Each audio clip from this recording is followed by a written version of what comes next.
पूरा देश भर इस त्यौहार का मनाते जा रहे हैं। भारत देश में गुरु का बहुत महत्वपूर्ण भूमिका है। हर आदमी अध्यात्म में ऊंचाई पहुंचने के लिए गुरु का मार्गदर्शन हर आदमी का आवश्यकता है। इस वजह से आज से श्रावण मास शुरुआत भी है और पूर्णिमा भी है और गुरु पूर्णिमा भी है। इस मौका आज दिन है। इस मौका में महत्वपूर्ण में क्योंकि है आज से ज़्यादा गर्मी भी नहीं होता है, ज़्यादा ठंडा भी नहीं होता है। एकदम अच्छा मौसम होने वाला है। बरसात का मौसम भी शुरू होने वाला है। इस वजह से आज से हमारा भारत देश का पूरा साधु संतों का 4 महीने तक एक ही स्थान में ठहरकर जब अपना अपना अनुष्ठान साधन करने वाले भी है। इस वजह से गुरु का एक साधन के लिए मौका भी है। भक्त लोग भी गंगा दर्शन करके आते हैं।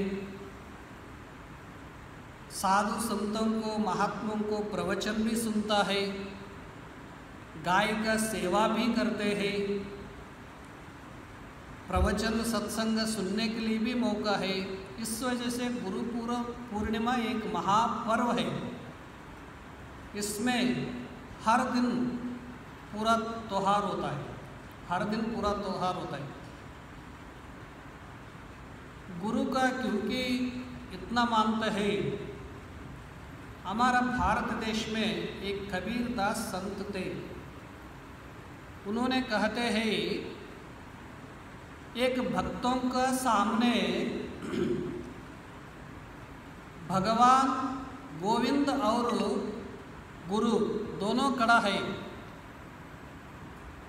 पहला नमस्कार कौन का करते हैं ऐसा पूछते हैं। भक्त ने कहते हैं मैं पहला गोविंद का नमस्कार नहीं करता हूँ, पहला गुरु का नमस्कार करता हूँ। ऐसा क्योंकि करता है? एक आदमी ने पूछता है, गुरुजी आप मार्गदर्शन करने के बाद गोविंद आ गए, आप कैसा बताया वैसा साधन करने के बाद भगवान ने मिल गया।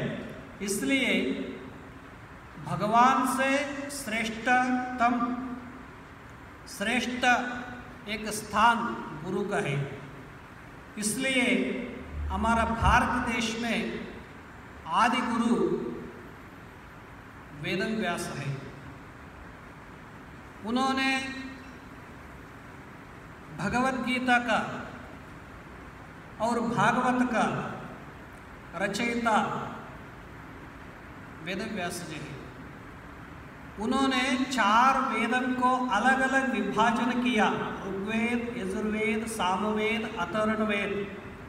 कितना बड़ा ग्रंथ कोई को भी पढ़ने के लिए नहीं आते थे। क्यों? वो ग्रंथ संस्कृत भाषा में है। संस्कृत भाषा में पढ़ने के लिए नहीं आता है ना, इस वजह से वो ग्रंथ को पूरा अलग अलग करके सरल भाषा में लिख दिया। इसलिए उनको वैशंपायन भी कहते हैं। उनको व्यास है तो 4 वेदों को अलग अलग बहुत सरल प्रकार सभी लोगों को मालूम होने के लिए ऐसा लिख लिया ना, इसलिए उनको वेद व्यास नाम कहते हैं। उस समय में उन्होंने ज्ञान का गुरु है, ज्ञान का कुलपति है, एक विश्वविद्यालय है वेद व्यास में। उनको जन्मदिन है आज, उनको जन्मदिन है आज गुरु पूर्णिमा।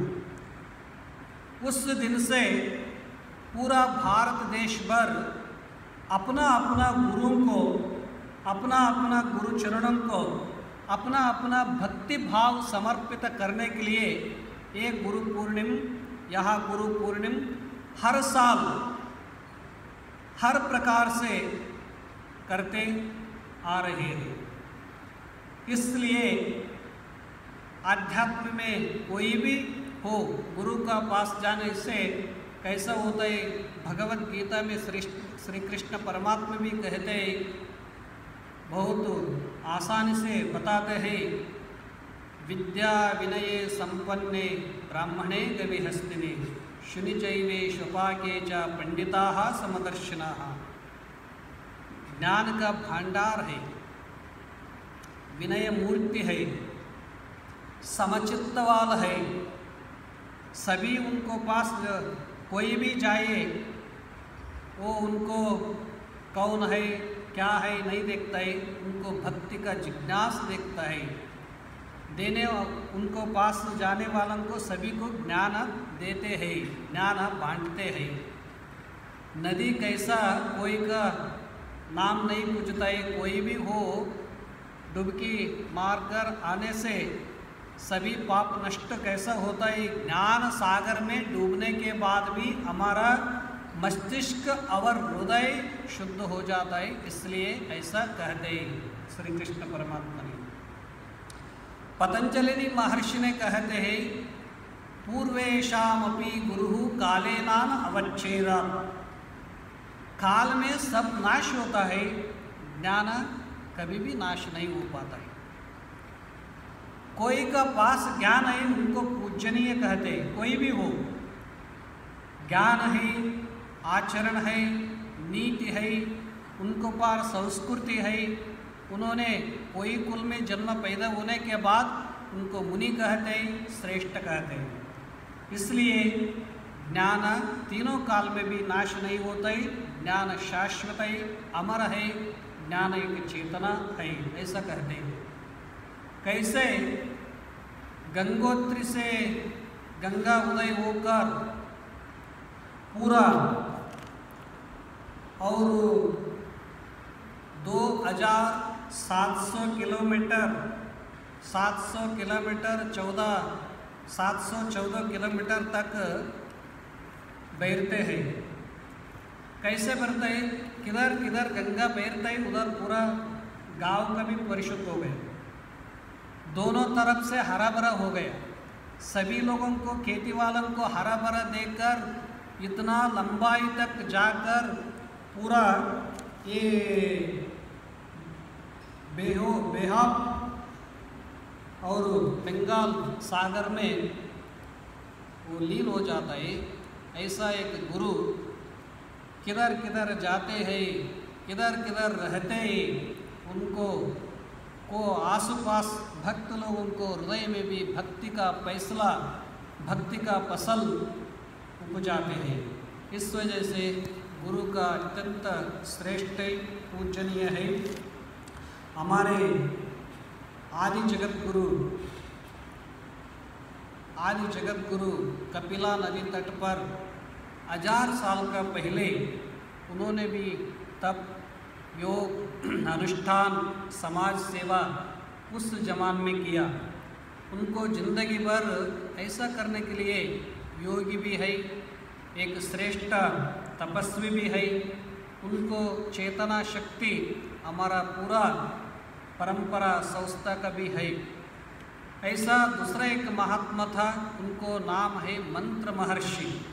मंत्र महर्षि क्योंकि कहते हैं, उनको जिंदगी भर ओम नमः शिवाय लिखते थे, हमेशा ओम नमः शिवाय पठन करते थे, हमेशा पूजा अनुष्ठान करते थे। आपको ऐसा लगता है ना, ये मंत्र जप करने के लिए बहुत आसानी साधन है, क्या कठिनाई?